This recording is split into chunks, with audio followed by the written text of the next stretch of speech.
Here's more wrestling news for November 11th, 2022. And we're starting off this afternoon with Bray Wyatt, who made his long-awaited return to WWE at Extreme Rules, earning a thunderous ovation from the fans. Wyatt is just one of many superstars to return to WWE in this post-Vince McMahon era, but his comeback may be the catalyst for 2 more returns. WrestleVotes reports that Wyatt has expressed interest in working with Bo Dallas and Eric Rowan, both of whom were released by WWE in recent years. Rowan worked with Wyatt for years as part of the Wyatt family, while Bo is the real-life brother of the former Universal Champion. It was reported not long after Bray's return that WWE was looking to bring back Dallas, and it's been rumored that he could be part of the Wyatt 6 stable many fans believe will happen.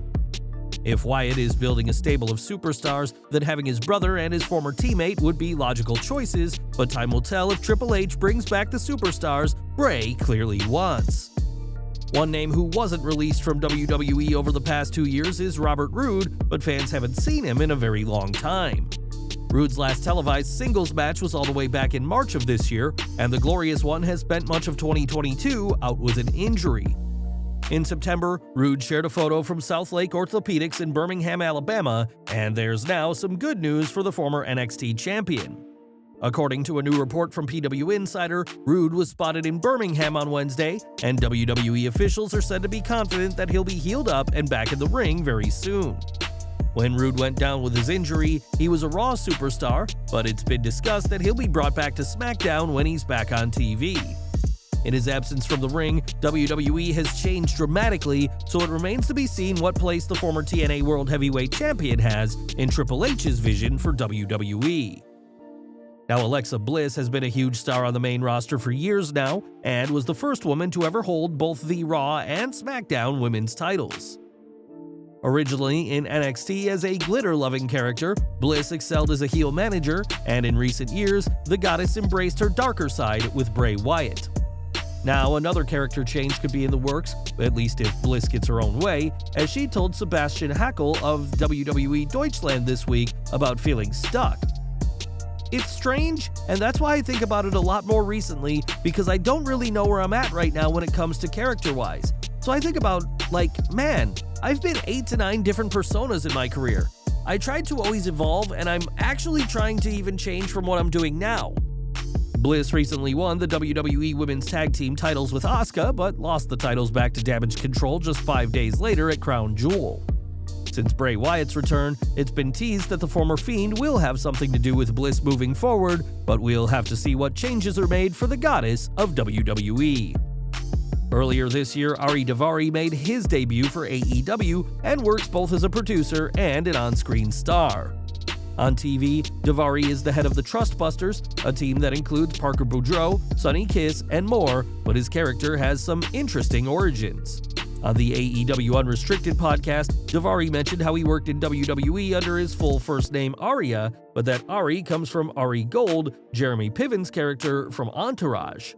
Daivari said that it's not just his name, but that Entourage played a role in developing his character for AEW, and that Tony Khan is a known fan of the show. Initially appearing on AEW's YouTube shows, the Trustbusters have been getting more and more TV time as of late, and fans can thank former Raw guest host Jeremy Piven as the inspiration for Daivari's character. One name who will be getting plenty of TV time on AEW is Saraya, who debuted in September just months after parting ways with WWE in July, but the separation was far from amicable. Instead, Saraya was told by WWE that they would not be renewing her contract, but that was under the Vince McMahon era of the promotion. After her AEW debut, though, it was reported that Triple H had tried to bring her back, even promising her the chance to wrestle again.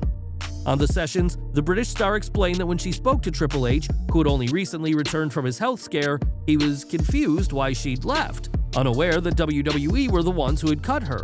She explained, "I was speaking to WWE, and I was just like, hun, Triple H, he was confused why I left WWE, and I was like, no, it's not like that. But he was out because he had the heart issues and stuff like that. He didn't just know. He's just really sweet. He's just fantastic." And I was like, I remember telling you I can go back there. And he was going to make my schedule easier, and I felt I can really do that. The thing that swayed me was, AEW is a fresh new company, and I am probably benefit from it. Tony just offered me so much freedom."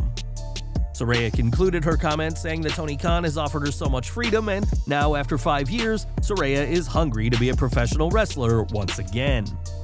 Saraya isn't the only formerly retired star competing at Full Gear, as Sting will be in action 7 years after what was believed to be a career-ending injury at the Night of Champions 2015 show. It was confirmed on Dynamite that Jeff Jarrett and Jay Lethal will face the Stinger and Darby Allin, but some fans are against the match happening.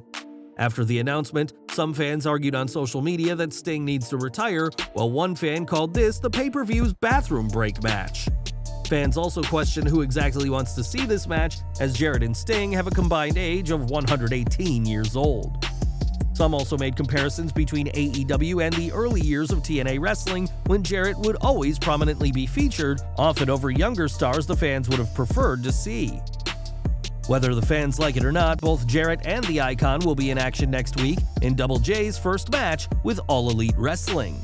Plenty of ex-WWE superstars have made their way to AEW this year, but it was in April that Cody Rhodes made his return to WWE.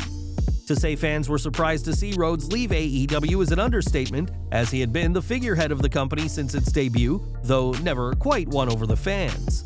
Despite being a traditional babyface, Rhodes would often be booed by fans who just wanted to see him turn heel, but that never happened. Speaking on the Out of Character podcast, Rhodes spoke about his time working with AEW and is aware of the mistakes he made. "I was very active and I did start a community department. Brandy did bring Culture City into the wrestling and sports entertainment space, so we were very active in terms of all the facets and assets of that gig. But I think that job was meant for, we wanted a wrestling company brought to you by wrestlers. For sure, that's a huge part of the mission. But maybe it would have been better served for me at age 45 than it did at age 33 or whatever it was. I'm just now entering the prime of my career. So to make political decisions like boxing myself out of winning a world championship, those decisions, in hindsight, were not the correct decisions and what I should have been doing." Rhodes made it so that he could never challenge for the AEW World Championship, though it's clear that he wanted to be a world champion, and that looks likely now that he's back with WWE. The American Nightmare is out with an injury, but is teased returning during next year's Royal Rumble match, and no matter when he's back, expect a rapturous response from WWE's fans that AEW's faithful never gave Cody Rhodes. More from AEW, as this week's Dynamite was in Boston, Massachusetts, and was the penultimate Dynamite before Full Gear, and saw Bryan Danielson face Sammy Guevara in the main event. In a 2 out of 3 falls match, it was Danielson who got the 2-1 victory, and Guevara was in no mood for sportsmanship after the match. After Dynamite went off the air, the victorious Bryan offered his hand as a sign of respect, but the Spanish God instead flipped him off before walking backstage. Tony Khan also appeared after Dynamite and before the Rampage taping and said that Boston was on the list to receive a future AEW pay-per-view. Before any future pay-per-view, both Guevara and Danielson, alongside Claudio Castagnoli, will challenge ROH World Champion Chris Jericho at Full Gear, and the odds may be too great even for the Wizard to overcome.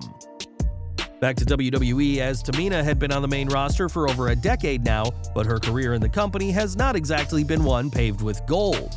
Tamina has had a handful of brief 24/7 title reigns and a run as WWE Women's Tag Champion, but fans haven't seen her at all on TV recently.